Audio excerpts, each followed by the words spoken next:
শান্তিনিকেতনে একটা জমিদার বাড়িতে এসেছি। এটা হচ্ছে শ্রীনিবাস ঘোষের বাড়ি।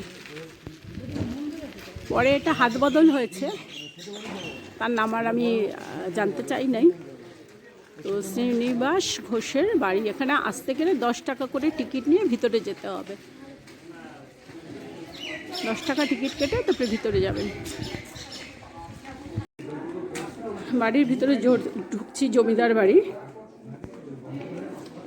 শ্রীনিবাস ঘোষ জমিদার।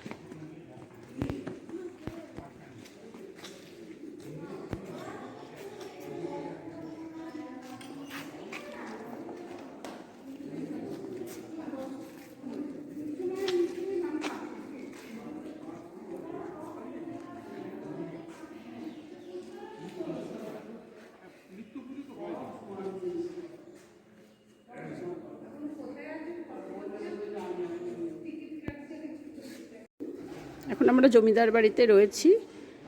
জমিদার বাড়ির গেটে তালা ঝুলছে। মন্দির দর্শন করতে পারবো না, তাই এখানে দেখছি আমরা এখন সবাই বসে।